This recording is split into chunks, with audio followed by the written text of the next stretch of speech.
Permítame saludar a tal vez la figura más importante hoy en la política de España, el hombre del cambio, el hombre que ha generado pues una gran curiosidad a una masa de indecisos, de inconforme en España, que le han seguido, como ese movimiento de indignados que ya quieren decirle adiós a los partidos tradicionales. Sin embargo, hay un embudo, hay un bloqueo para resolver la situación, y de pronto nuestro invitado tiene la llave. Él se llama Pablo Iglesias. Hemos hablado muchísimo de él, es un politólogo, pero sobre todo es el secretario general de la fuerza política de moda en España, Podemos. Don Pablo, gracias por estar con nosotros, buenos días. Buenos días, un placer estar con ustedes. Primero que todo, pues ayer se firmó en Cartagena, con la presencia del canciller del Reino de España y del rey emérito, el acuerdo de paz con las FARC. Yo quisiera conocer su opinión sobre este hecho. Bueno, creo que es una buena noticia para los colombianos, una buena noticia para América Latina y una buena noticia para los demócratas en general. Yo creo que Colombia padece un conflicto, por lo menos desde hace 50 años, por lo menos desde Gaitán, que tiene que ver con la desigualdad, que tiene que ver con la propiedad de la tierra y que tiene que ver con el dominio político de unas oligarquías que seguramente han actuado contra los intereses de los colombianos. Creo que el hecho de que se firme este acuerdo y que todas las expresiones políticas en Colombia puedan participar en la política sin padecer el terror a ser asesinados, como ocurrió con la Unión Patriótica, creo que es una buena noticia y creo que augura un futuro de esperanza para Colombia. Va a ser difícil, he leído a muchos articulistas que hablan de la resistencia de sectores paramilitares al acuerdo de paz, pero estoy convencido que Colombia tiene buenas razones para mantener la esperanza respecto a un futuro mejor. Señor Iglesias, usted conoce muy bien el caso de Venezuela. Hay una importante, como acaba de escuchar usted en la encuesta, hay una importante cantidad de colombianos que son amigos de la paz, pero que no están de acuerdo con lo que se firmó con las FARC en La Habana. Eso lo veremos el domingo en el plebiscito. Uno de los argumentos que más le preocupa a esos amigos de la paz, pero que van a votar no, es que se pueda estar replicando en Colombia el principio de lo que pasó en Venezuela y que para muchos tiene a Venezuela en la situación de hoy. ¿Para ustedes es una preocupación que esto se esté pareciendo al comienzo de Venezuela? Bueno, yo creo que el gobierno de Venezuela y el presidente Santos son poco sospechosos de mantener vínculos ideológicos o buenas relaciones con el gobierno de Venezuela, y en cualquier caso es una obviedad que son dos países hermanos pero con historias muy diferentes. Yo creo que la historia política de Venezuela, enormemente compleja, tiene unas características que la alejan enormemente de la historia política de Colombia, y el propio hecho de la existencia de organizaciones guerrilleras de una dimensión casi sin parangón en el continente latinoamericano con respecto a Venezuela, yo creo que plantea muchas diferencias. No entiendo que las derechas, y eso ocurre también en mi país, acuden a la reducción a Venezuela cada vez que se quedan sin argumentos, pero creo que es muy difícil de comparar la situación de Venezuela con la situación de Colombia, y estamos hablando de un gobierno en Colombia que encabeza el que fuera ministro de Interior de Álvaro Uribe, que creo que es poco sospechoso de simpatías hacia el gobierno de Venezuela, y que sin embargo pues ha demostrado apostar por la paz, que creo que es algo que debería estar más allá de ideologías. Creo que la paz es una buena noticia para todos los colombianos, independientemente de lo que voten. Señor Iglesias, en España se mira a lo que está pasando con mucha atención en Colombia, y usted ha declarado que algunos dirigentes españoles podrían aprender de la altura política de los políticos colombianos. ¿Qué les falta a día de hoy a los políticos españoles con la que está cayendo en España y con el bloqueo que actualmente tiene el país? Bueno, en este caso me refería a lo que implica la construcción de la paz. Es verdad que Colombia es muy diferente de España y es verdad que es muy difícil establecer comparaciones y similitudes, pero un proceso de paz implica algo tan importante como el reconocimiento mutuo y el reconocimiento político de los actores que han estado enfrentados, e implica hacer sacrificios y hacer enormes esfuerzos para la reconciliación, que el reconocimiento a las víctimas se pueda hacer compatible con la construcción de un futuro de paz.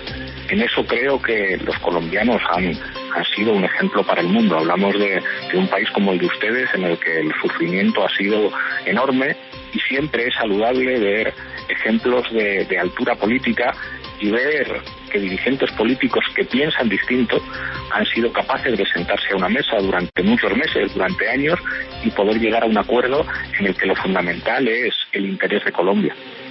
Don Pablo, usted a sus 37 años lidera Podemos, el partido de alternativa que está tomando casi las riendas de la izquierda política española. Ustedes están controlando ya el gobierno, la alcaldía de Madrid, en este pasado fin de semana demostraron enorme fuerza en el País Vasco y en Galicia, también la han mostrado en otras comunidades como Andalucía o como Valencia.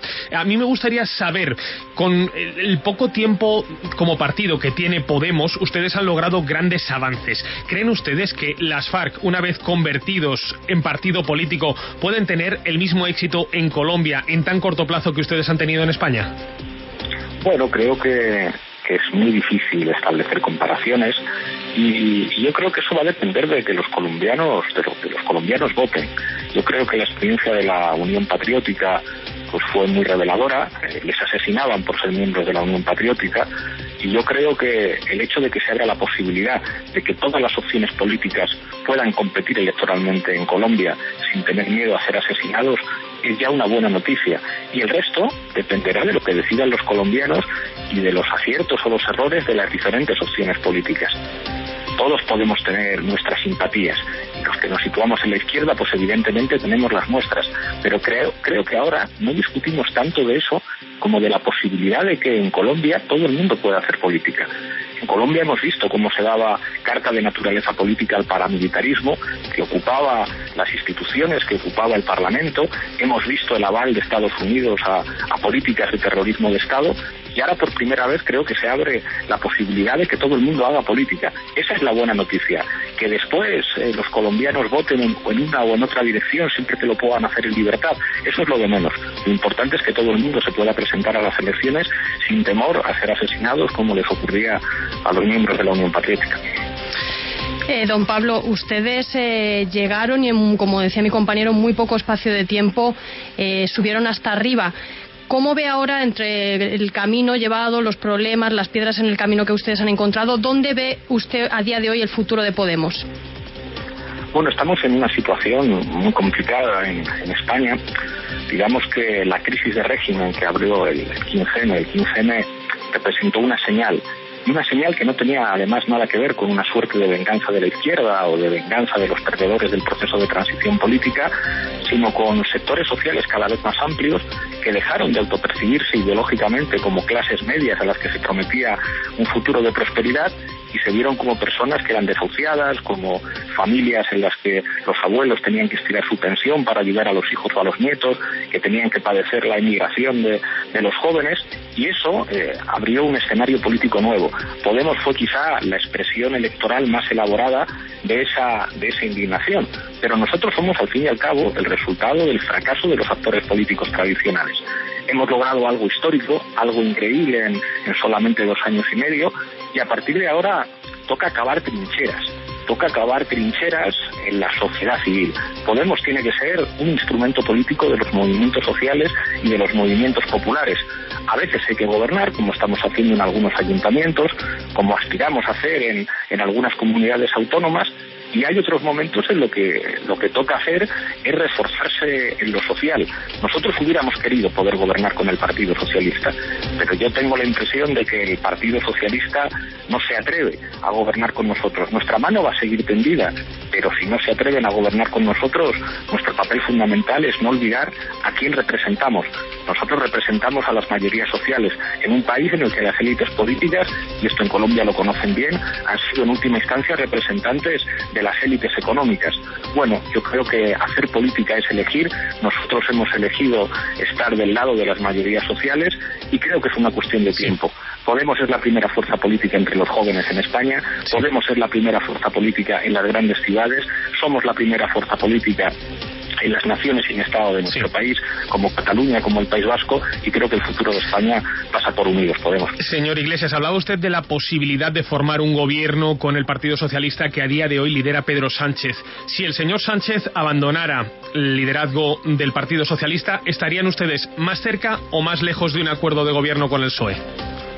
Bueno, nosotros vamos a intentar entendernos con todo aquel que mande en el Partido Socialista, pero no soy ningún ingenuo, y los sectores que disputan el liderazgo al señor Pedro Sánchez han dicho claramente que ellos quieren llegar a un acuerdo con el Partido Popular. Eso, desde luego, sería una mala noticia para los españoles y para los militantes y votantes socialistas que creo que no quieren eso. Me da la impresión de que la situación, que es de extrema gravedad que vive el Partido Socialista, tiene que ver con aquellos que no quieren llegar a un acuerdo con el Partido Popular, aunque tampoco se terminan de atrever a llegar a un acuerdo con nosotros, y los que directamente, como el señor Felipe González o el señor Rubalcaba, han dicho que hay que llegar a un acuerdo con las derechas en España. Yo creo que si en estos días logran descabalgar a Pedro Sánchez de la Secretaría General, como apuntan muchos comentaristas, pues da la impresión de que el sector que se encontraría en el PSOE es el que quiere pactar con la derecha y el que no quiere nada con nosotros. Creo que no sería una buena noticia para el país, pero estoy convencido que los electores no se lo perdonarían. Pero usted no ve que de pronto ante la crisis del PSOE pueda tener como solución es hacerse el de la vista gorda y llegar a un acuerdo para abstenerse. Si Pedro Sánchez pierde, si descabalga a Pedro Sánchez, creo que sería posible que el PSOE facilitara un gobierno del Partido Popular. Y esto no tiene mucho mérito decirlo, esto es lo que dicen buena parte de los dirigentes territoriales del Partido Socialista. Pero por otra parte, escuchando a Pedro Sánchez, creo que él ha elegido ir a terceras elecciones. Cuando él ha dicho que no va a buscar ningún acuerdo de gobierno antes del 23 de octubre, ya está revelando que él quiere que se repitan las elecciones. En ese sentido, me da la impresión de que algunos en el Partido Socialista no han entendido que España ha cambiado, que España no va a volver a 2013 cuando había dos grandes partidos. Ahora hay tres grandes partidos en España, no dos. Y creo que intentar aburrir a los ciudadanos, intentar hastiarles para que terminen votando por la restauración, se puede convertir en un boomerang que vuelva contra los irresponsables que piensan que se pueden repetir elecciones hasta que el resultado les guste. Creo que eso no va a ocurrir. Ojalá Pedro Sánchez y el Partido Socialista entendieran que con muchas dificultades, porque somos formaciones políticas muy distintas, deberían intentar construir el futuro de nuestro país con nosotros y no construirlo con el Partido Popular o con sus filiales políticas. O sea, esto se arregla en una reunión de 1 hora. ¿Y usted acepta unirse al PSOE siempre y cuando el candidato no sea Sánchez? No, o sea, en ningún caso. Más bien, al contrario, nosotros tenemos la impresión de que si Pedro Sánchez es derrotado en el Partido Socialista, los que le derroten serán los que quieran que gobierne el Partido Popular y favorecerán al Partido Popular. Nosotros llevamos diciendo desde enero que estamos dispuestos a hacer un acuerdo de gobierno con el Partido Socialista, pero el Partido Socialista no quiere hacer un acuerdo de gobierno con nosotros. A partir de ahí hay dos sectores: los que no quieren hacer un acuerdo con nadie y parece que quieren que se repitan las elecciones, y los que quieren ponerse de acuerdo con la derecha. Lo que se dirime este sábado en la reunión del Partido Socialista es si sigue Pedro Sánchez, que quiere elecciones, o si ganan los partidarios de entregar el gobierno de España a Mariano Rajoy. Y ahí es muy difícil que se pongan de acuerdo con nosotros. O sea, usted por ningún lado cabría en la ecuación con el PSOE. Si Pedro Sánchez estuviera dispuesto a hacer un gobierno con nosotros, sin ningún problema. Llevamos diciéndolo desde el mes de enero que nosotros deseamos hacer un gobierno con el Partido Socialista, pero el Partido Socialista no quiere. Pero las cifras no terminan de dar. Sería necesario un acuerdo también con independentistas, partidos nacionalistas y quizá también la abstención de algún partido mayoritario. Por lo menos sería necesario el acuerdo con dos fuerzas políticas de Cataluña, Esquerra Republicana y Convergencia Democrática, y sería un acuerdo muy difícil, muy inestable. ¿Y cree usted que existe la posibilidad de que Ciudadanos no ponga obstáculos, no se oponga a esa formación de un gobierno en el que se incluyan formaciones de corte independentista? Yo creo que en ningún caso tendría que haber formaciones como Esquerra Republicana y Convergencia en el gobierno. Yo creo que tendría que ser un acuerdo de gobierno entre Unidos Podemos y el Partido Socialista. Y en todo caso, con Esquerra Republicana y con Convergencia habría que buscar un acuerdo de investidura. Con respecto a Ciudadanos, ya han dicho claramente que ellos van a seguir posicionados con el Partido Popular y que el único acuerdo que ellos apoyarían es un acuerdo a tres bandas, un acuerdo de gran coalición del Partido Socialista con el Partido Popular. Yo soy consciente de que es muy difícil. Que el Partido Socialista y nosotros lleguemos a un acuerdo ya implica dificultades y que es extremadamente complicado buscar el apoyo para la investidura de Esquerra Republicana de Cataluña y de Convergencia. Pero creo que es una obligación política. No podemos consentir que el partido de la corrupción, que el Partido Popular siga gobernando. Nosotros estamos dispuestos. Parece que por desgracia el Partido Socialista no. Pero llegados a este punto, nosotros tenemos una cosa clara. Estamos aquí para defender a la gente, estamos en las instituciones para que buena parte lo que han planteado los ciudadanos respecto a las élites económicas y las élites políticas tenga una expresión parlamentaria también, y no nos vamos a equivocar de bando. Una última pregunta, señor Iglesias. Hay quienes dicen, y así lo vemos desde afuera, desde América, que Felipe González fue el Pablo Iglesias de su generación. A todas estas, ¿dónde está Felipe González? ¿Qué dice Felipe González, que es uno de los faros del PSOE? Yo creo que Felipe González, digamos que se ha convertido en una suerte de Dorian Gray, pero no con un retrato que se vaya degradando, sino que su propia figura política se ha degradado. Mis abuelos, que eran socialistas, votaron con mucha ilusión a Felipe González en el año 77, en el 79 y finalmente en el 82, cuando fue elegido presidente. Y creo que Felipe González se ha convertido en una caricatura siniestra de sí mismo. El señor Felipe González, que terminó en consejos de administración de empresas estratégicas, de empresas energéticas, el señor Felipe González, que defiende que tiene que haber un acuerdo de gran coalición de su partido con la derecha, o el señor Felipe González con amistades peligrosas en América Latina, multimillonarios y oligarcas. Creo que es terrible para lo que representó la ilusión de Felipe González en 1982 que se haya convertido en algo así, insisto, una caricatura siniestra de lo que fue en el pasado. Don Pablo, muchas gracias por atendernos, por estar atento a la situación de Colombia, y de corazón deseamos que algo suceda para que pueda haber gobierno en España. Muchísimas gracias, un placer enorme estar con ustedes. Secretario General y la gran figura de la política hoy, para muchos el que tiene la llave, Pablo Iglesias de Podemos.